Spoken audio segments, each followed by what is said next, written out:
بخشش کا پیغام لاتے ہیں کہ ہے کوئی بخشش کا طالب تاکہ اسے بخش دیا جائے، معاف کر دیا جائے۔ وہ آخر عتق من النیران، اور آخر کے 10 دن تو بس جہنم سے چھڑانے ہی کے لیے ہیں، بہانے بہانے سے جہنم سے آزادی کا پروانہ اللہ تعالیٰ عطا فرماتے ہیں۔ رمضان المقدس کا مہینہ 2 تہائیاں پوری کر گیا، اور اب ہم تیسری تہائی میں، تیسرے عشرے میں، اور اگلا جمعہ ہوگا تو معاملہ ختم ہونے کے بالکل قریب ہوگا۔ تو یہ عشرہ آخری، یہ پھر پچھلے 2 عشروں کا نچوڑ اور خلاصہ ہے۔ حضرت عائشہ صدیقہ فرماتی ہیں رضی اللہ تعالیٰ عنہا کہ جب آخری عشرہ شروع ہوتا، آخری 10 دن، تو نبی کریم صلی اللہ علیہ وسلم شد المیزر، کمر کس لیتے تھے عبادت کے لیے، اور خود بھی ساری رات جاگتے تھے اور اپنے گھر والوں کو بھی جگاتے تھے۔ یعنی اس آخری عشرے میں آپ کا نظام الاوقات پچھلے 2 عشروں سے زیادہ ٹائٹ ہو جاتا تھا۔ تو الحمدللہ وہ عشرہ شروع ہو گیا، اور اس عشرے کی خاص عبادات میں سے ایک اعتکاف کی عبادت ہے، جس میں اس وقت ہم لوگ تو نہیں ہیں، کچھ خوش نصیب لوگ جو کل رات کو بیٹھ گئے 10 دن کا اعتکاف کریں گے، وہ اس عشرے کی خاص عبادت ہے۔ سنت مؤکدہ علی الکفایہ ہے، یعنی ہے تو سنت مؤکدہ، لیکن کچھ لوگ اس کو ادا کر لیں تو باقی سے سنت ادا ہو جاتی ہے، لیکن ثواب تو انہی کو ملے گا جس نے یہ سنت ادا کی، باقی صرف ناراضگی سے بچ جائیں گے۔ اتنی سی بات ہے۔ آخری عشرے کا اعتکاف سنت مؤکدہ علی الکفایہ ہے۔ نبی کریم صلی اللہ علیہ وسلم نے ایک مرتبہ رمضان المبارک کے پہلے عشرے کا اعتکاف کیا، پھر دوسرے کا بھی کیا، اور پھر تیسرے کا بھی کیا، یعنی پورا مہینہ۔ اور پھر آپ نے فرمایا کہ میں نے پہلے عشرے کا اعتکاف لیلۃ القدر کی تلاش میں کیا تھا، اس میں نہیں تھی، پھر دوسرے کا کیا، اس میں بھی نہیں تھی، پھر مجھے خواب میں بتایا گیا لیلۃ القدر، اس طرح بتایا کہ مسجد میں کیچڑ ہو گیا ہے، اور میں نے سجدہ کیا اور میری پیشانی پہ کیچڑ لگا، یہ نشانی بتائی گئی۔ فرمایا یہ چیزیں ابھی تک تو نہیں ہوئی، اس لیے جن لوگوں نے پچھلے 2 عشروں کا میرے ساتھ اعتکاف کیا ہے، اب وہ آخری عشرے کا بھی اعتکاف کریں، اعتکاف توڑیں۔ چنانچہ 21 یعنی پہلی 21ویں رات شروع ہوئی تو اسی میں رات کو بارش ہوئی، مسجد کی چھت کمزور تھی، بارش کا پانی نیچے آیا اور کیچڑ تھا، کنکریاں بچھی ہوتی تھی۔ حضور نے نماز میں سجدہ کیا، صبح دیکھا تو پیشانی پہ، تو مطلب کہ وہی لیلۃ القدر کی رات تھی۔ پھر آپ نے فرمایا کہ لیلۃ القدر کی رات آخری عشرے میں تلاش کرو، اور اس کی بھی خاص طاق راتوں میں 21، 25، 27 اور 29 میں۔ دوبارہ اعتکاف کی عبادت رمضان المبارک میں، یہ اس کی ایک بڑا مقصد جو ہے وہ لیلۃ القدر کی تلاش ہوتی ہے۔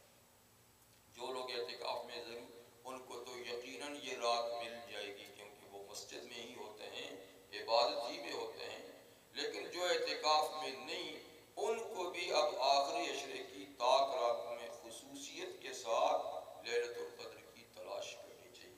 تلاش کا مطلب ہے کہ اس میں عبادت کریں، یہ نہیں کہ وہ کوئی خاص نشانیاں لے کر آئے گی ہم اس کو ایسی بات نہیں ہے۔ نشانیاں تو یقیناً ہیں، لیکن ہر کسی کو نظر نہیں آتی، اور اس کو دیکھنا کوئی ضروری بھی نہیں، اصل چیز تو اس رات میں اللہ تعالیٰ کی عبادت ہے۔ بہرحال اعتکاف ہے تو سنت عبادت، لیکن حضور صلی اللہ علیہ وسلم نے فرمایا کہ سنت اعتکاف کو ادا کرنے سے 2 مقبول حج اور 2 مقبول عمروں کا ثواب ملتا ہے۔ صرف اعتکاف جو سنت ہے، 2 حج،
رات سے اتنا بڑا ثواب ملتا ہے اور وہ رات 10 دنوں کے اندر ہے، تو 10 دنوں کی قربانی کوئی بڑا مسئلہ تو نہیں ایسی رات کی تلاش میں۔ تو خیر اللہ تعالیٰ نے یہ رات صرف اس امت کو عطا فرمائی ہے، پہلی امتوں میں یہ بات نہیں تھی، اس لیے کہ اس امت کی عمریں ہی بیچاری بہت کم ہیں۔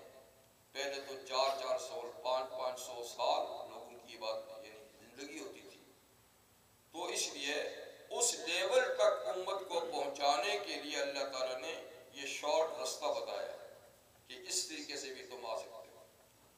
تو لیلۃ القدر بہرحال اس آخری عشرے میں اس کو تلاش کرنے کی کوشش کی جائے، رات کو عبادت کی جائے اور کم سے کم گناہوں سے اپنے آپ کو ہر رات بچایا جائے، دن میں بھی بچایا جائے۔ کم سے کم لیلۃ القدر کا ثواب اس میں بھی ملتا ہے کہ عشاء کی نماز باجماعت اور فجر کی نماز باجماعت پڑھ لی جائے، کیونکہ یہ بھی ایک اصول اور قاعدہ ہے شریعت کا کہ عشاء کی نماز پڑھنے سے آدھی رات عبادت کا ثواب ملتا ہے اور فجر کی نماز پڑھنے سے پچھلی آدھی رات کا ثواب ملتا ہے۔ تو ان دو نمازوں کو باجماعت پڑھنے سے پوری رات کا ثواب ملتا ہے۔ تو یہ کم سے کم حصول لیلۃ القدر کا طریقہ ہے کہ ان 10 راتوں میں کم سے کم عشاء اور فجر کی نماز جماعت سے پڑھی جائے، ورنہ اور جتنا اللہ تعالیٰ توفیق دے اس رات کو حاصل کرنے کی کوشش کی جائے۔ اور اگر کبھی محسوس ہونے لگے یہ رات، اب محسوس کیسے ہوگی؟ بعض اہل علم کہتے ہیں کہ اس رات میں دل نرم ہو جاتا ہے، بعض کہتے ہیں کہ آنسو بھی نکل آتے ہیں، یعنی یہ اس کی اور بھی اس طرح کی کئی نشانیاں ہیں۔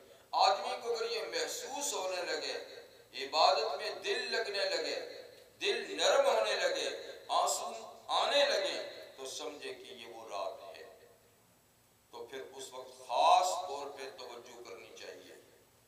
ام المؤمنین عائشہ صدیقہ رضی اللہ تعالی عنہا نے سرور کونین صلی اللہ علیہ وسلم سے پوچھا تھا، اگر مجھے لیلۃ القدر کا احساس ہونے لگے تو میں کیا عبادت کروں؟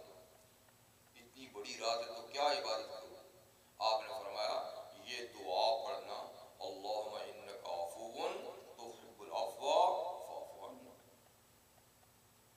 تو حضور نے بہت ہی مختصر سی دعا تعریف فرمائی، لفظوں میں تو مختصر ہے لیکن معنی میں تو سمندر ہے۔ اے اللہ انک عفو، آپ بہت ہی معاف کرنے والے ہیں، کوئی معافی مانگے تو بھی معاف کرتے ہیں، نہ مانگے تو اس کو بھی معاف کرتے ہیں۔ اللہ تعالیٰ کا ارشاد ہے وَيَعْفُو عَنْ كَثِيرٍ،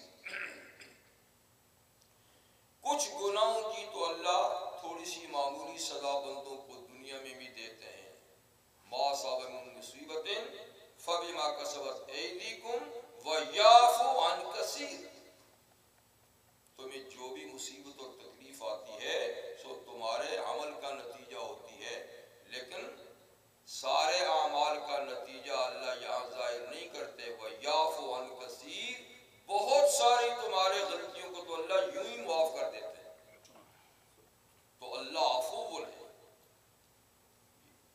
یعنی وہ بغیر معافی مانگے بھی معاف کر دیتے ہیں، درگزر فرماتے ہیں۔ تو انک عفو، اے اللہ آپ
کوئی چیز نہیں بتائی، دعا کا کہا تو دعا ضرور ہونی چاہیے.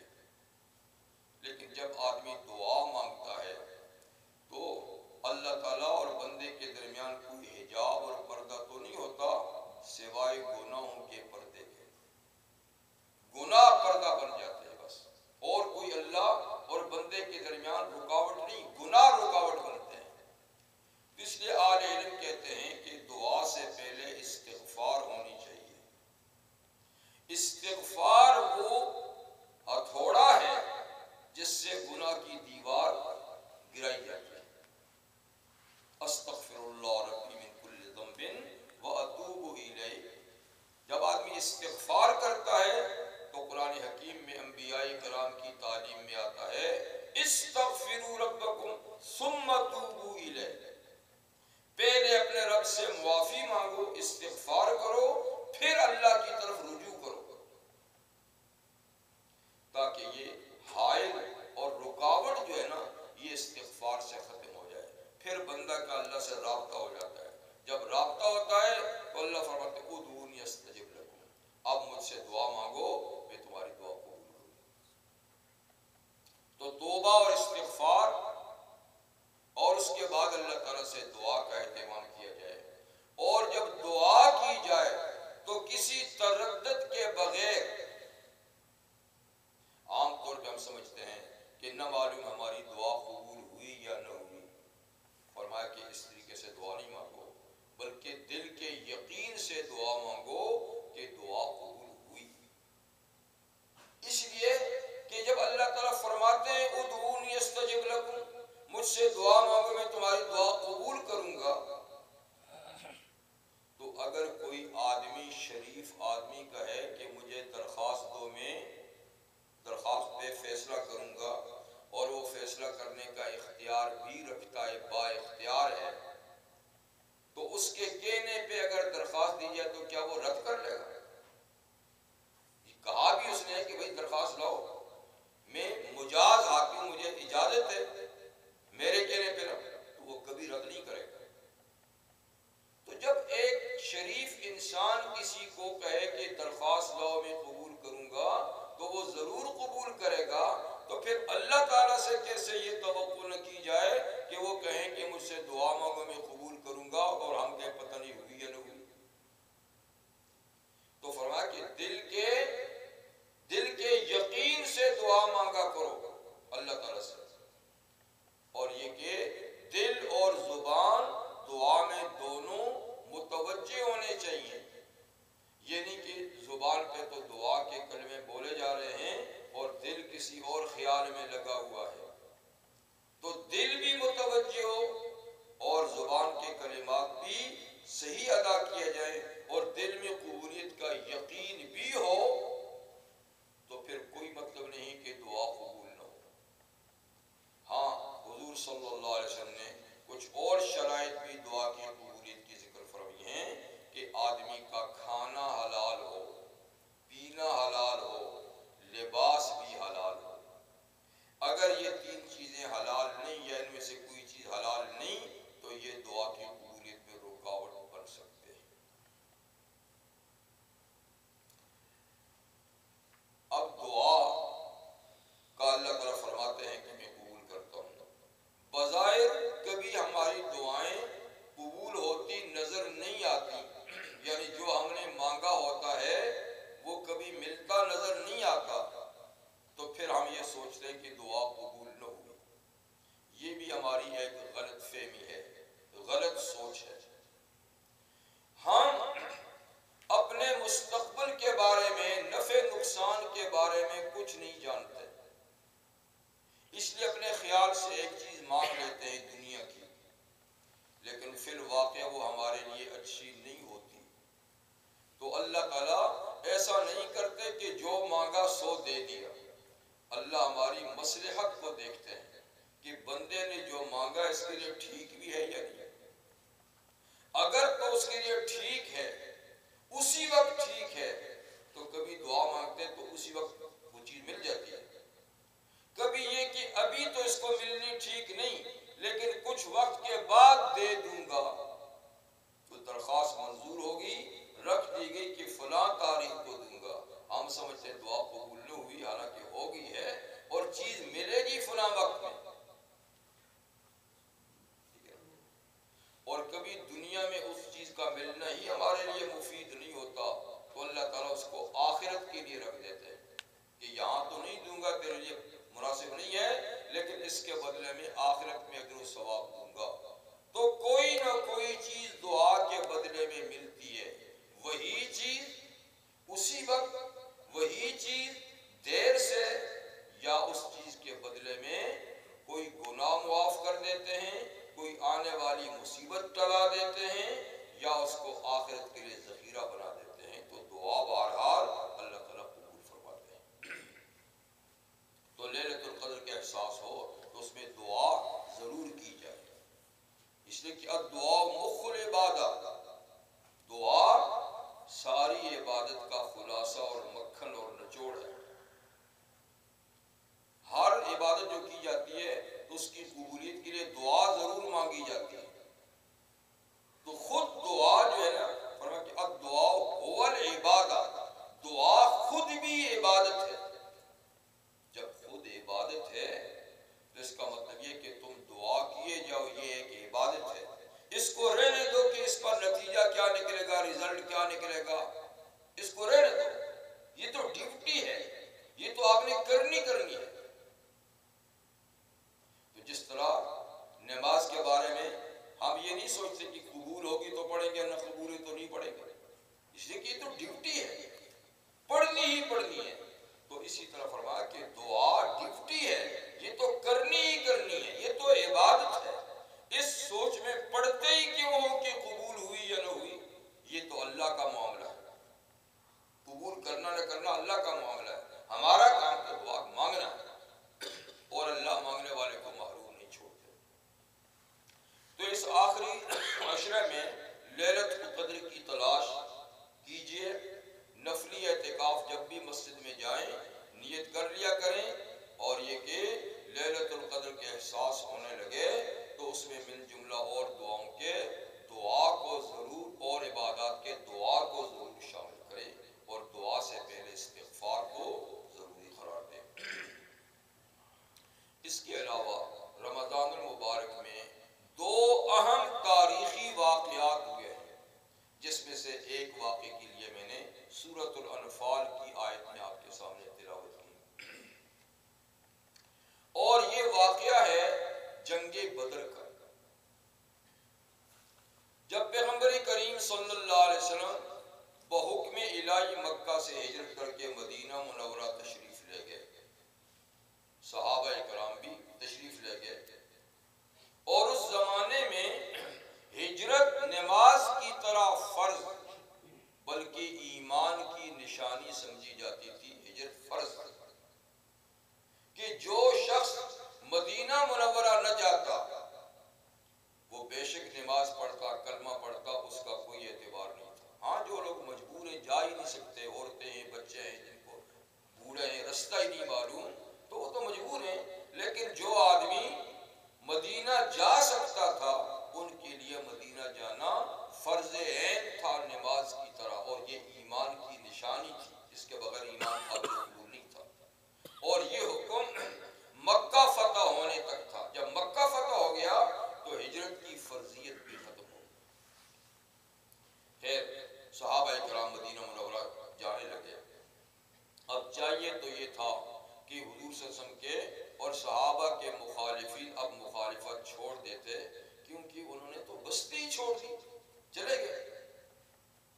لیکن اس کے باوجود مخالفین کا غیظ و غضب، اسلام دشمنی، حضور کی دشمنی، صحابہ کی دشمنی پہلے سے بھی زیادہ بڑھ گئی کہ اچھا یہاں سے چلے گئے، یہ تو اور خطرے کی بات ہے. اب یہ وہاں حکومت قائم کریں گے اور وہاں طاقت جمع کریں گے، اور یہ تو ہمارے لیے خطرہ بن گئے. پہلے تو ہم ان کو دبائے رکھا تھا، اب تو ان کو آزادی مل گئی ہے. تو مخالفین نے مدینہ منورہ میں بھی آپ کو چین سے نہیں رہنے دیا. اب مدینہ منورہ جانے سے پہلے دشمن سے لڑائی بند تھی، انتقام لینا نہیں تھا، صرف صبر ہی صبر تھا. نماز پڑھو، صبر کرو. نماز جب آزادی مل گئی تو اللہ تعالیٰ نے اب دشمن سے بدلہ لینے کی اجازت دے دی، اور سورہ حج کی آیت نازل ہوئی اذن للذین یقاتلون بانہم ظلموا وان اللہ علی نصرہم لقدیر، کہ مظلوموں کو ظالم سے بدلہ لینے کی اجازت دے دی گئی، اور اللہ مظلوموں کی مدد پر پوری قدرت رکھتا ہے، اللہ ان کی مدد کرے گا. الذین اخرجوا من دیارہم بغیر حق، یہ وہ مظلوم ہیں جن کو اپنے وطن سے بے وطن کیا گیا ناحق. الا یقول ربنا اللہ، ان کا اس کے سوا اور کیا قصور تھا کہ یہ کہتے تھے ہمارا رب اللہ ہے. بس اسی جرم کی پاداش میں ان پہ ظلم کیے گئے، اسی کلمے کی وجہ سے، سو ہم نے ان کو اجازت دے دی. تو مدینہ میں جہاد کی اجازت مل گئی. جب مل گئی تو اب اللہ تعالیٰ کی طرف سے نبی کریم صلی اللہ علیہ وسلم کو حکم تھا کہ اب دشمن پہ آپ نظر رکھیں، دشمن پہ ان کی کارروائیوں پہ نظر رکھیں. تو جنگ بدر سے پہلے 4 غزوات اور 4 سریہ ہوئے. دیکھیے اسلامی جنگ کے 2 نام ہیں، ایک ہے سریہ جس کی جمع سرایا، ایک ہے غزوہ جس کی جمع غزوات. سریہ اس فوجی دستے کو کہتے تھے جو نبی کریم صلی اللہ علیہ وسلم کسی کمانڈر کے تحت کوئی دستہ بھیجتے کہ فلاں علاقے میں جاؤ، گشت کر کے آؤ اور دشمن پہ نظر رکھو کہ کوئی کارروائی تو نہیں کرنا ہوتا. اس کو سریہ کہتے ہیں. تو جنگ بدر سے پہلے 4 سریے ہوئے، اور غزوہ اس جنگ کو کہتے ہیں کہ جس میں نبی کریم علیہ السلام بنفس نفیس خود بھی ساتھ تشریف لے جائیں اور خود آپ کمانڈر ان چیف کی حیثیت رکھیں. تو 4 غزوات اور 4 سریہ جنگ بدر سے پہلے ہوئے. اس میں لڑائیاں وغیرہ نہیں، صرف دشمن پہ نظر رکھنے کی، تاکہ دشمن پہ دھاک بیٹھ جائے کہ ہمیں بھی کوئی واچ کر رہا ہے، دیکھ رہا ہے جی. اس طرح اسلام کا اقتدار یعنی ان پہ چھا جائے گا. لیکن جب ہجرت کا دوسرا سال ہوا تو ادھر سے مخالفین نے بھی مخالفت کے لیے منصوبہ بندی شروع کر دی. مسلمانوں نے بھی نظر رکھنی شروع کر دی، انہوں نے بھی منصوبہ بندی شروع کر دی. تو ہجرت کے دوسرے سال مکہ سے ایک تجارتی قافلہ شام کے لیے روانہ ہوا. اس کا بنیادی مقصد یہ تھا کہ اس تجارتی قافلے سے جو منافع حاصل ہوگا وہ اسلام اور مسلمانوں کے خلاف استعمال ہوگا. یہ بنیادی مقصد تھا. اس قافلے میں 1000 اونٹ تھے جن پہ مکہ والوں کا سرمایہ تھا، اور کل سرمایہ 262.5 کلو گرام سونے کا سامان، 262.5 کلو گرام کے سونے کا ساز و سامان ان 1000 اونٹوں پہ لد کر شام سے مکہ آ رہا تھا کہ مکہ میں اس کو بیچ کر اور نفع جب کمائیں گے، یہ تو اصل مال تھا نا، اور جو کمائیں گے اسلام اور مسلمانوں کے خلاف استعمال ہوگا. رحمت عالم صلی اللہ علیہ وسلم کو اس کا پتہ تھا، آپ کی اطلاع تھی کہ ایسا ہوگا. تو سامان تجارت بہت تھا، لیکن اس قافلے میں شریک صرف 40 آدمی تھے،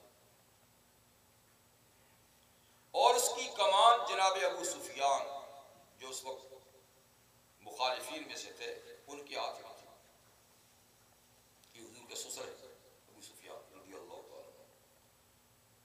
جب یہ قافلہ وہاں سے واپس ہوا تو نبی کریم علیہ السلام نے فرمایا کہ اس کی طاق میں رہو.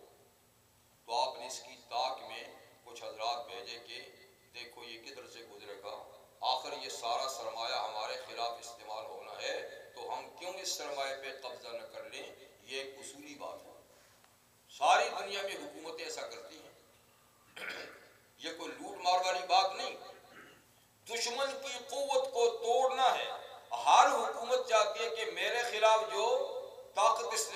میں اس کو توڑوں؟ ہوتا اس طریقے سے؟ تو صحابہ گئے، انہوں نے پتہ لگایا کہ قافلہ آ رہا ہے فلاں سے. وہ بھی چکنے تھے کہ آخر اسلام مسلمانوں کے ساتھ ہماری دشمنی ہے تو وہ اس طرح خیر خیریت سے ہمیں جانے نہیں دیں گے. تو انہوں نے پہلے ایک آدمی کو مکہ بھیج دیا کہ ہم آ تو رہے ہیں لیکن ہمارا پیچھا بھی کیا جا سکتا ہے، اس لیے ہمیں کمک اور مدد کی ضرورت ہے. وہ شخص گیا، اس نے بڑی دھوم مکہ میں مچا لی کہ بس یہ ہے کہ قافلہ سمجھو لٹ گیا ہے، اس کی حمایت کرنے کے لیے مکہ میں ایک اودم مچ گیا اور اعلان ہو گیا کہ اپنے قافلے کو بچانے کے لیے تمام لوگ نکل کھڑے. اور اس انداز سے پروپیگنڈا کیا گیا اپنے قافلے کو بچانے کے لیے کہ ہر مکے کا شخص فوج میں اور اطراف کے لوگ بھی فوج میں بھرتی کرنے شروع کر دیے. کہتے ہیں کہ جو آدمی خود نہیں جا سکتا تھا وہ اپنی جگہ کسی اور کو نمائندہ کے طور پہ بھیجتا تھا، لیکن ہر گھر سے کوئی نہ کوئی لیڈر تو سارے کے سارے تیار ہو گئے. اور پبلک میں بھی سب لوگ. حضور صلی اللہ علیہ وسلم کے ایک مخالف چچا تھے ابو لہب، وہ خود نہیں گیا لیکن اس نے بھی اپنا ایک نمائندہ بھرتی کر دیا کہ یہ میری طرف سے اس کی تنخواہ میں ہوگی. تو 1300 کی ایک جمعیت اور فوج مکہ سے تیار ہوگی بڑی دھوم دھام کے ساتھ. ہزاروں کی تعداد میں اونٹ، 200 گھوڑے، ناچنے گانے والی عورتیں، مٹکوں کے مٹکے شراب کے، اور بڑی یہ روانوں کے قافلے کے لیے. ادھر نبی کریم صلی اللہ علیہ وسلم نے ایک مختصر سی جماعت لے کر اس قافلے کا پیچھا کیا. فرمایا کہ جو جاتے ہیں جائیں، جو نہیں جاتے نہیں جاتے. وہ 40 آدمی ہیں، کوئی اتنی لمبی جنگ ان کے ساتھ نہیں ہوگی، صرف اس سرمایے پہ قبضہ کرنا ہے جو ہمارے خلاف استعمال ہونا ہے. تو کچھ حضرات گئے، کچھ نہیں گئے. بس آپ نے رستے میں بھی جا کر قافلے والوں کا یہ پتہ کرایا، لوگ بھیجے کہ دیکھو کہاں ہیں، کیسے ہیں. تو خیر قافلے والوں کو بھی پتہ چل گیا کہ ہمارے پیچھا کیا جا رہا ہے. تو انہوں نے بدر سے پہلے ہی اپنا رستہ چینج کر لیا.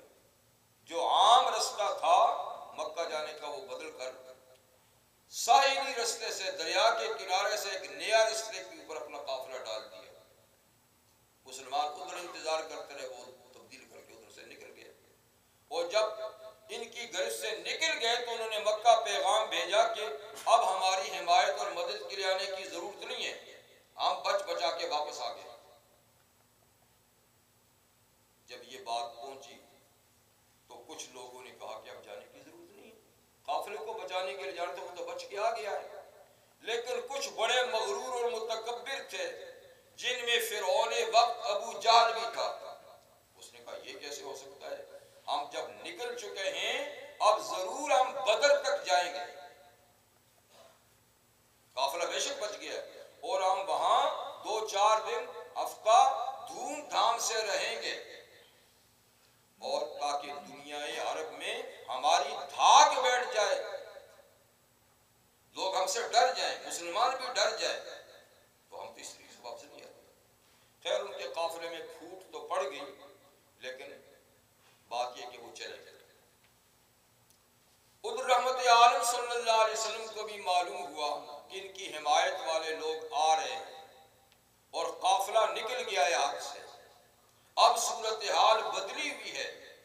تو آپ نے اپنی فوجی کمان سے مشورہ لیا کہ اب بدلتی صورتحال میں ہمیں کیا کرنا چاہیے. تو مہاجر صحابہ کرام نے تو فیصلہ آپ پہ چھوڑ دیا کہ جو آپ کی مرضی کریں، ہم ہر حال میں آپ کے ساتھ ہیں. ابو بکر صدیق نے بھی اپنے خطبے میں، عمر بن خطاب نے بھی اپنے خطبے میں، مقداد بن اسود رضی اللہ عنہ نے اپنے خطبے میں حضور صلی اللہ علیہ وسلم کو اپنی پوری حمایت کا حوصلہ کیا. لیکن مہاجرین حضرات تھے یہ سب. انصار میں سے کوئی نہیں بولا کہ وہ کیا چاہتے ہیں، اور زیادہ تعداد آپ کے ساتھ انصار کی تھی. مہاجرین تو 60-61 سے، باقی سب انصار تھے. آپ نے بار بار کہا کہ لوگوں مجھے مشورہ دو کیا کرو.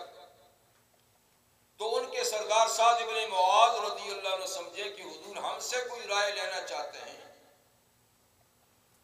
تو آپ نے کھڑ کر فرمایا کہ حضور شاید آپ ہم سے رائے لینا چاہتے ہیں، کیونکہ ہم نے بیعت عقبہ میں آپ کی حمایت اور نصرت کا جو وعدہ کیا تھا وہ مدینہ منورہ میں رہ کر کیا تھا، مدینہ سے باہر نہیں۔ لیکن ہم آپ کو اعتماد دلاتے ہیں کہ بات مدینہ کی نہیں، دنیا کے کسی خطے میں بھی آپ جہاں بھی جائیں گے ہم آپ کے ساتھ ہیں۔ اور ہم موسیٰ علیہ السلام کی امت کی طرح نہیں کہیں گے کہ آپ اور آپ کے رب جا کے لڑو، ہم یہی بیٹھے ہیں، بلکہ ہم آپ کے دائیں بائیں آگے پیچھے جہاں تک لے جانا چاہتے ہیں ہم آپ کے ساتھ جائیں گے، آپ بالکل ہماری طرف سے مطمئن رہیں۔ اس خطبے پہ حضور صلی اللہ علیہ وسلم نے بڑی مسرت کا اظہار کیا، آپ کا چہرہ چمکنے لگا، خوش ہو گئے اس حمایت پر۔ اب اگلے مرحلے کے لیے کہ اب جنگ ہونی ہے تو اس کا طریقہ کار اختیار کیسے کیا جائے، تو یہ مشورہ ہوا۔ بہر وقت کی قلت کی وجہ سے میں ساری تفصیل میں تو نہیں جاتا، مختصر طریقے سے چند باتیں آپ کے سامنے ذکر کرنا چاہتا ہوں۔ تو آپ نے اپنے قافلے کو روانہ کر دیا۔ قافلہ چونکہ جنگ کے لیے تو نہیں آیا تھا، اس میں صرف 2 گھوڑے تھے، 70 اونٹ تھے، 313 یا 314 یا 317 آدمی تھے، زیادہ تر روایت 313 کی ہے۔ کھانے پینے کا سامان بھی انتہائی معمولی، تلواریں بھی چند، زریں بھی چند ایک ٹوٹی پھوٹی، کوئی لڑنے کا ارادہ ہی نہیں تھا۔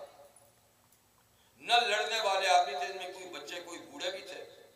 تاہم ایک چیز سر پہ آ گئی تو آپ نے فرمایا کہ اب یہ ہو کے رہے گا، اور آپ نے فرمایا کہ اللہ تعالیٰ نے مجھ سے دونوں جماعتوں میں سے ایک کا وعدہ کر رکھا ہے، جیسے میں نے آیت تلاوت کی، اذ یعدکم اللہ احدی الطائفتین، اس وقت کو یاد کیجئے جب تم سے اللہ تعالیٰ نے 2 جماعتوں میں سے ایک جماعت کا وعدہ کیا، یا عیر یا نفیر، یا قافلہ یا فوجی طبقہ، ایک دوں گا۔ تو آپ بڑے مطمئن تھے، ایک نکل گیا تو ایک سے انشاءاللہ یہ ہمیں ملے گا۔ تو خیر آپ نے کوچ کیا اور بدر کے مقام پہ پہنچے، وہ لوگ بھی بدر کے مقام کے قریب آ گئے۔ مشورہ یہ ہوا کہ یہاں جتنے پانی کے کنویں ہیں ان پہ قبضہ کر لیا جائے تاکہ ہمارے پاس پانی کی قلت نہ رہے، اور یہ کہ وہ چونکہ پہلے پہنچے تھے تو ہموار زمین انہوں نے اپنے قبضے میں لے لی۔ مسلمانوں کے پاس ریت والی زمین تھی، ریتیلی، جس میں پاؤں دھس جاتے ہیں، پھسل جاتے ہیں، لیکن اللہ کو جو منظور ہوتا ہے، اللہ تعالیٰ نے ارشاد فرمایا کہ ہم نے بارش برسا دی۔ جب بارش برسا دی تو صورتحال بدل گئی، وہاں کیچڑ ہو گیا، یہاں ریت جم گئی، پانی کی قلت بھی دور ہو گئی۔ سعد بن معاذ رضی اللہ عنہ نے مشورہ دیا کہ کل کو جنگ ہوگی تو اس سے پہلے ہم ایک مرکزی جگہ مقرر کر دیں جس میں رحمت عالم صلی اللہ علیہ وسلم کو بٹھا دیں، وہ ذرا میدان جنگ سے ہٹا کر، اور آپ کے پاس سواریاں بھی رکھ دیں، خدا نخواستہ ہمیں شکست ہو جاتی ہے تو پیغمبر کریم صلی اللہ علیہ وسلم ان سواریوں پہ بیٹھ کے مدینہ منورہ چلے جائیں بحفاظت، اور ان کے ساتھ ایک حفاظتی دستہ بھی ہوگا، اور مدینہ کے لوگ پھر آپ سنبھال لیں گے۔ لیکن دوسری صورتحال ہوئی تو بات ہی کچھ نہیں۔ تو اس لحاظ سے ایک اونچی جگہ پہ ایک چھپر بنایا گیا، اور رحمت عالم صلی اللہ علیہ وسلم فرما کہ آپ یہاں تشریف فرماؤ، ابو بکر صدیق آپ کے ساتھ ہوں گے، ایک حفاظتی گارڈ بھی مقرر ہوگی، حضرت سعد بن معاذ اس کے کمانڈر ہوں گے، اور باقی فوج جو ہے وہ میدان میں۔ یہ تجویز پاس ہوگی، اور رحمت عالم صلی اللہ علیہ وسلم جنگ سے ایک دن پہلے میدان میں اترے، اور اپنے فوجیوں کو خاص مقام پہ آپ نے متعین کیا تھا، اور ساتھ میں فرمایا کہ دیکھو کل جب جنگ ہوگی تو فلاں کافر وہاں پڑا ہوگا، فلانے کی لاش وہاں ہوگی، فلانے کی یہاں، تو گن کر آپ نے سرداران قریش کی جگہ بتائیں کہ یہاں ان کی لاشیں ہوں گی۔ چنانچہ جنگ ہوئی تو جہاں حضور نے فرمایا تھا جس کی لاش اسی جگہ پہ اس کی لاش تھی، اس لیے کہ آپ تو اللہ کے نبی سے جو فرمایا اللہ کے حکم سے فرمایا۔ اور حضور نے یہ بھی فرمایا کہ دیکھو جب آمنا سامنا دشمن سے ہو تو پہلے اپنے تیروں سے دفاع کرنا، تلواروں کو بچانا، اور تیر بھی ضائع نہیں کرنا، کیونکہ ہمارے پاس اسلحے کی پہلے سے کمی ہے، تو ضرورت سے زیادہ استعمال چیزیں کی جائے۔ خیر یہ سب کچھ ہوا۔ کل جب جنگ کا دن ہوا تو ساری رات رحمت عالم صلی اللہ علیہ وسلم اللہ کے سامنے ہاتھ اٹھائے بیٹھے، ساری رات دعا کرتے کہ یا اللہ یہ مختصر سی جماعت لے کر آیا ہوں، یہی میری آج تک کی محنت کا نتیجہ ہے جو اس میدان میں لے کر آیا ہوں۔ ان تہلک حاضر سابقہ لم توبت، اگر یہ مختصر سی جماعت آج یہاں ختم ہو جاتی ہے تو آپ کی عبادت کون کرے گا؟ یہی تو بات ہے جن کو لے کر آیا ہوں۔ تو آپ نے جو مجھ سے مدد کا وعدہ کیا ہے اے اللہ تو وہ مدد ہماری کرنا۔ تو ساری رات اس عاجزی انکساری کے ساتھ، لجاجت کے ساتھ، کانپ کانپ کر کے بار بار آپ کی چادر مبارک کندھوں سے اتر جاتے، ابو بکر پھر ڈالتے، اور ابو بکر آپ کی لجاجت پر تسلی دیتے کہ آقا بس کیجئے، بہت دعا کر لی، اللہ نے آپ کی دعا قبول کر لی، لیکن حضور تھے جو دعا کرتے ہی رہے۔ اس سے معلوم ہوا کہ مسلمان کا سب سے بڑا ہتھیار کیا ہے؟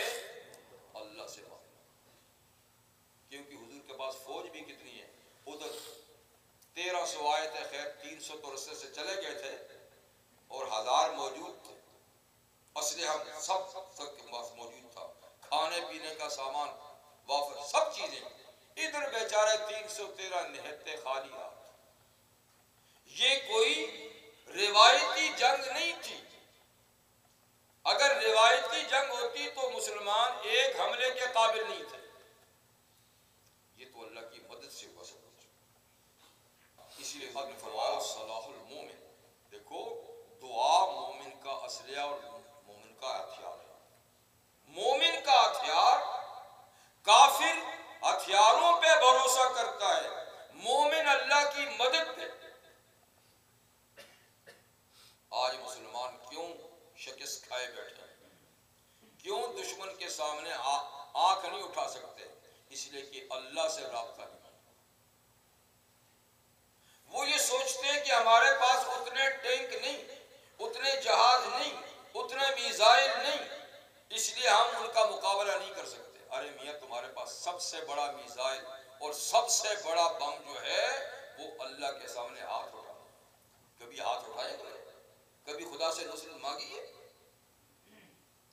تو جنگ بدر کا یہ سبق ہے کہ مومن کی مدد اللہ کرتا ہے۔ ان تنصروا اللہ ینصرکم ویثبت اقدامکم، تم اللہ کے دین کی مدد کرو گے، اللہ تمہاری مدد کرے گا، اور دشمن کے مقابلے میں تمہارے پاؤں اللہ جما کے رکھے گا۔ تو میں نے کہا کہ آج دعا نہیں، کسی کو سنا ہے آپ نے کبھی دعا کی ہمارے کسی سربراہ مملکت نے؟ نہیں، وہی باتیں ہیں جو کافر کہتے ہیں، وہی باتیں ہماری زبانوں پر بھی ہیں، ایسا کر دیں گے، ویسا کر دیں گے، تم کون کرنے والے؟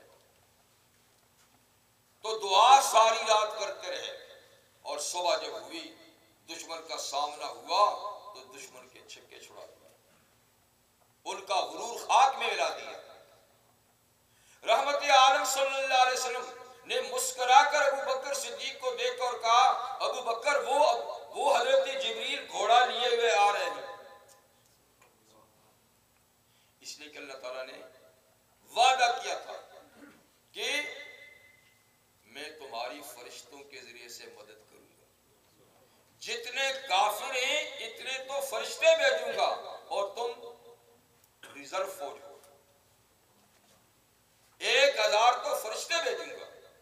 وہ 1000 تو فرشتہ تو ایک بھی کافی ہے، لیکن فرشتوں کے بھیجنے کا مقصد کوئی فرشتوں کو لڑانا نہیں تھا، مومن کی دل جمی کے لیے کہ ہماری پشت پر بھی کوئی ہے، ہماری حمایت کے لیے بھی کوئی آیا ہے۔ لڑنا تو مسلمانوں کا تھا، فرشتوں نے تو صرف 2-4 کافروں ہی کو لگائی، باقی انہوں نے باقاعدہ لڑائی نہیں کی. تو جبریل امین کی کمان میں فرشتے آئے, حضرت میکائیل آئے, تو حضور نے مثلا سے فرمایا کہ دیکھو فرشتے آ گئے. جب مشرکین کی فوج آ رہی تھی تو انہیں ایک اندیشہ تھا کہ بنی بکر ان کے مخالف تھے. یہی فکر تھی کہ ہم اگر بدر میں چلے گئے تو کہیں بنی بکر جو ہمارے مخالف ہیں وہ پیچھے ہمارے گھروں کو مکہ میں حملہ کر کے لوٹ نہ لے. یہ ایک ان کو خیال تھا. تو اس موقع پہ شیطان نے بھیس بدل کر بنی بکر کے لیڈر اور سردار سراقہ بن مالک بن جاشم کی شکل میں آیا اور مشرکین مکہ کو اطمینان دلایا کہ اس مشن میں بھی تمہارا ساتھی ہوں اور بے فکری سے جاؤ, میری قوم کے لوگ پیچھے سے کوئی حملہ نہیں کریں گے, یہ تو ہمارا ایک ہی کاز ہے. اور فرمایا کہ میں فوج لے کر تمہارے ساتھ جاتا ہوں, کوئی ایسی بات نہیں ہے. تو 300 اس نے بھی اپنے شتونگڑے ساتھ ملا دیے تھے انسانی شکل میں, تو یہ 1300 بن گئے. ان کے ساتھ گیا انسانی شکل میں, لیکن جب اس کی نظر فرشتوں پہ پڑی نا تو اس کا ہاتھ حارث بن ہشام کے ہاتھ میں تھا کہ میں تمہارا ساتھی ہوں. لا غالب لکم اليوم انی جار لکم, آج تم پر کوئی غالب نہیں آ سکتا, میں تمہارا مددگار ہوں. فلما ترات الفئتان نکص علی عقبہ, لیکن جب انہیں آگے 2 جماعتیں دیکھی, ایک فرشتوں کی ایک مسلمانوں کی, الٹے پاؤں ہاتھ کھینچ کر نکالا اور بھاگ گیا. حارث نے کہا تو وعدے وعید کر کے آیا تھا کہ میں آخر دم تک لڑوں گا, بھاگتا کیوں ہے؟ اس نے کہا انی ارا ما لا ترون, بے وقوفو میں وہ منظر دیکھ رہا ہوں جو تمہیں نظر نہیں آ رہا. یہاں معاملہ لوگوں سے لڑنے کا نہیں, یہاں تو فرشتوں کی فوج بھی ہے, فرشتوں سے بھلا کیسے لڑا جائے گا؟ اس لیے تم جانا, تمہارا کام جانا, میں تو الٹا گیا. تو بھاگ گیا. ان کو مایوسی ہوئی تو خیر فرشتے آئے مدد کے لیے اور حملہ ہوا. تو حملے میں کیا ہوا؟ مسلمانوں نے کفار کو شکست فاش دی. نامی گرامی 70 ان کے لیڈر جو تھے بشمول ابو جہل کے, وہ سارے کے سارے قتل ہو گئے. اور جس اس قوم کا لیڈر ختم ہو جانا تو قوم کی جان ویسے ہی نکل جاتی ہے. اور جہاں 70 مر جائیں گے تو قوم کا کیا حال ہوگا؟ تو بھگدڑ مچ گئی. بھاگتے ہوئے کو صحابہ نے پکڑ کے 70 کو تو قید کر دیا, رسیوں میں جکڑ دیا کہ بھاگتے کہاں, لیکن باقی بھاگ کے نکل گئے, مایوسی کے شکار ہو گئے. اس طرح یہ میدان ہاتھ آیا اور یہ کفر اسلام کی پہلے باقاعدہ جنگ تھی کہ جس کی وجہ سے اب اسلام کی دھاک بیٹھ گئی دنیا پر اور مشرکین کی دھاک بالکل سر سے ختم ہو گئی. تو اسی کا ذکر اللہ سورہ انفال میں کیا. اس میں بہت سا مال غنیمت بھی مسلمانوں کو حاصل ہوا, بہت سے جنگی قیدی بھی ہوئے, اور جنگی قیدی اور مال غنیمت یہ سب سے پہلا مسئلہ تھا مسلمانوں کے پاس. اس کا حکم ابھی تک نہیں آیا تھا کہ مال غنیمت کیسے تقسیم ہوتا ہے, جنگی قیدیوں کے ساتھ کیا ہوتا ہے. تو یہ 2 مسئلے اچانک ہی آئے. تو مال غنیمت کے بارے میں صحابہ میں کچھ اختلاف ہو گیا کہ یہ کس کو ملنا چاہیے. نوجوانوں نے کہا لڑے ہم ہیں لہذا مال غنیمت ہمیں ملنا چاہیے. بزرگوں نے کہا تمہاری پشت پر ہم بھی تو تھے نا, شاباش تو ہم بھی دے رہے تھے نا, مدد تو ہم بھی کر رہے تھے نا, یہ ہمارا حصہ ہے. تو اس کا اللہ تعالیٰ نے فوری جواب دیا انفال قل الانفال للہ والرسول, خیر جھگڑا مت کرو, آپ سے مالی غنیمت کے بارے میں پوچھتے ہیں کس کا ہے, آپ کہہ دیجئے کسی کا نہیں ہے, یہ اللہ اور اس کے رسول کا ہے. یہ تو میں چھوڑ دو. فاتقوا اللہ, اور اللہ سے ڈرو, خوف خدا دل میں پیدا کرو. اصلحوا ذات بینکم, اپنے معاملات کو صلح صفائی کے ساتھ درست رکھو, اپنی تنظیم برقرار رکھو, یہ جھگڑے کا وقت نہیں. لیکن خیر بہرحال اللہ تعالیٰ نے پھر بعد میں مال غنیمت کی تقسیم کا قانون بھی بھیج دیا. وَاعْلَمُوا أَنَّمَا غَنِمْتُم مِّن شَيْءٍ فَأَنَّ لِلَّهِ خُمُسَهُ وَلِلرَّسُولِ وَلِذِي الْقُرْبَىٰ وَالْيَتَامَىٰ وَالْمَسَاكِينِ وَابْنِ السَّبِيلِ. کہ جان رکھو کہ جو تمہیں مال غنیمت حاصل ہو دشمن سے، یعنی دشمن کو شکست دے کر جو مال تمہیں حاصل ہو، تو وہ اللہ اور اللہ کے رسول کا ہے، رسول اللہ کے رشتہ داروں کا ہے، اور ملت کے یتیموں، مسکینوں اور مسافروں کا ہے. ایک حصہ پانچواں تو ان کا ہے، باقی 4 حصے وہ لڑنے والے مجاہدین کے ہیں. 4 حصے مجاہدین میں تقسیم ہوں گے. 5واں حصہ مال غنیمت کا اللہ نے تو اپنا نام برکت کے لیے ذکر کیا جی، یہ مطلب کہ وہ رسول اللہ کی تحویل میں رہے گا. رسول اللہ اپنے اوپر بھی خرچ کریں گے، اپنے رشتہ داروں پر، اور ملت کے یتیموں، مسکینوں، غریبوں، سب پر.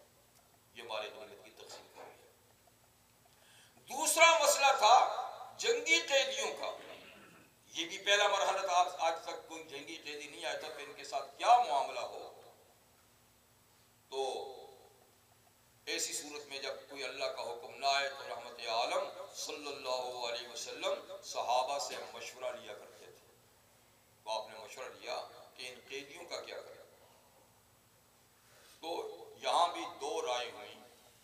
ابو بکر صدیق رضی اللہ کی رائے تھی، اور جمہور صحابہ بھی ان کے ساتھ تھے، کہ ان سے کچھ جرمانہ وصول کر کے فدیہ لے کر ان کو آزاد کر دیا جائے.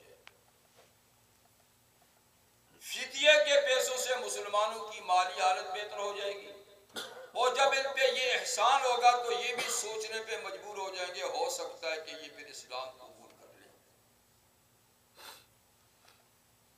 لیکن عمر بن خطاب رضی اللہ عنہ کی رائے یہ تھی کہ حضور ان سب کو قتل کر دیا جائے، اس لیے کہ یہ مشرکین مکہ کا سرمایہ ہے، لیڈرشپ ہے، اس کا خاتمہ ہونا چاہیے. اور خاتمہ بھی ایسا ہونا چاہیے کہ ہم میں سے جو قیدی جس کا قریبی رشتہ دار ہے آپ اس کے حوالے کریں، وہ اپنے ہاتھ سے اس کی گردن اڑا کر یہ ثبوت پیش کرے کہ اس کے نزدیک اللہ اور اللہ کے رسول اور دین اسلام سے بڑھ کر کوئی رشتہ داری کے تعلقات نہیں. آپ کے ساتھ 2-4 آدمی تھے، باقی جمہور اس طرف تھے. ابو بکر صدیق کی شان آپ کو پتہ ہی ہے، ارحم امتی بھی امتی ابو بکر، کہ میری امت میں سب سے مہربان اور رحم دل اور شفیق آدمی میری امت پر ابو بکر ہے. گویا رحمت للعالمین صلی اللہ علیہ وسلم کی شان رحمت کا پورا مظہر کون تھے؟ ابو بکر صدیق. اور خود حضور بھی رحمت للعالمین ہے، آپ کی بھی وہی رائے پسند تھی. لیکن ادھر اشدہم فی امر اللہ عمر، اللہ کے دین کے معاملے میں بڑا ہی باغیرت انسان عمر تھا. وہ کسی کی رائے نہیں کرتے. تو ہر ایک کی اپنی بھی شان ہے. یعنی حضور صلی اللہ علیہ وسلم کی غیرت کا مظہر عمر، آپ کی رحمت کا مظہر ابو بکر صدیق. لیکن جمہور اس طرف تھے، آپ نے فیصلہ یہی کر دیا. حضرت جبریل تشریف لے آئے کہ چونکہ اللہ کی طرف سے حکم نہیں ہوا تھا اور آپ کو مشورے سے طے کرنے کی اجازت تھی، تو فرمایا ٹھیک ہے، فیصلہ جو ہو گیا مشورے سے، لیکن اللہ کو عمر کی رائے پسند تھی. اللہ بھی یہی چاہتے تھے، لیکن چونکہ اللہ نے اجازت دی تھی، آپ نے جو فیصلہ کیا سو ٹھیک کیا، لیکن اللہ کو پسند عمر کی رائے تھی. اور یہ بھی فرمایا تھا کہ اگر تم نے ابو بکر صدیق والی رائے پہ عمل کیا تو اس کے بدلے میں آئندہ کسی جنگ میں تمہارے بھی اتنے آدمی شہید ہوں گے، یہ بھی خیال کرنا. تو صحابہ نے بڑی خوشی کا اظہار کیا، ہم تو شہادت چاہتے ہیں، اس سے زیادہ بے شک شہید ہو جائے، کیونکہ ہم شہادت سے گھبرانے والے تو نہیں ہیں. شہادت ہے مقصود و مطلوب مومن، نہ مال غنیمت نہ کشور کشائی، ہم تو چاہتے ہیں. تو چنانچہ اسی کی پاداش میں جنگ احد میں پھر 70 صحابہ شہید ہوئے، اور یہ شہادت خوشی سے قبول کی. بہرحال ان سے قیدیوں سے معاوضہ لے کر ان کو آزاد ہی کر دیا گیا، اور جس کے پاس معاوضہ نہیں تھا اس کے ذمے مدینہ کے کچھ بچے لگا دیے، اگر تو پڑھا لکھا ہے تو معاوضے کے بدلے میں بچوں کو پڑھنا لکھنا سکھا دے اور پھر تو آزاد ہے۔ تو خیر جنگ بدر کا یہ قصہ ختم ہو گیا، اور اس سے اسلام کی دھاک دنیا میں پیدا ہوگی، مسلمانوں کی قوت سے اب دنیا خوف زدہ ہوگی، ریشہ دبانیاں چھوڑی نہیں۔ مقابلہ اگلے سال پھر احد میں ہوا، پھر خندق میں ہوا، خیبر میں ہوا، جنگیں ہوتی رہیں، لیکن یہ کہ لوگ سمجھ گئے کہ ان کی پشت پہ اللہ کی قوت ہے۔ تو بہرحال یہ قصہ 17 رمضان المبارک کو ہوا۔ رمضان کے اس مبارک مہینے میں اسلام کی یہ جنگ ہوئی، اور اللہ تعالیٰ نے فتح مبین مسلمانوں کو عطا فرمائی، اور قرآن میں اس کو یوم الفرقان سے یاد کیا ہے۔ یوم الفرقان، حق باطل میں فرق کرنے والا دن، کہ اللہ تعالیٰ نے حق کا بول بالا کیا اور مخالفین کا منہ کالا کیا۔ آج اس لیے میں نے یہ قصہ تھوڑا سا دہرایا کہ ہمیں اپنے محسنوں کو یاد رکھنا چاہیے۔ یہ ان حضرات کی قربانیاں ہیں، ان کی محنتیں ہیں، آج ہم کلمہ پڑھ رہے ہیں، آج ہم روزہ رکھ رہے ہیں، آج ہم نماز پڑھ رہے ہیں۔ اگر وہ حضرات یہ جد و جہد نہ کرتے اور یہ جان پر کھیل کے دین ہم تک نہ لاتے، نہ پہنچاتے، تو ہم نہ معلوم ہم کہاں ہوتے، کسی چرچ میں ہوتے، کسی مندر میں ہوتے، نہ معلوم کہاں ہوتے۔ تو اللہ تعالیٰ کروڑ ہار رحمتیں نازل فرمائے سرور کونین صلی اللہ علیہ وسلم کی روح مقدس پر، اور آپ کے جام باز صحابہ کرام پر، اور اس کے بعد سے آج تک ملت کے ان جوانوں پر جنہوں نے ہمیشہ جان پر کھیل کے یہ دین ہم تک پہنچایا۔ تو بس جنگ بدر، اور اسی مہینے کی 10 تاریخ کو فتح مکہ کا غزوہ بھی ہوا، اسی مہینے کی 10 تاریخ کو، رمضان کی 10 کو، تو 17 کو غزوہ بدر اور 10 کو فتح مکہ، وہ پھر کسی اور موقع پہ انشاءاللہ اس کا ذکر کروں گا۔ وآخر دعوانا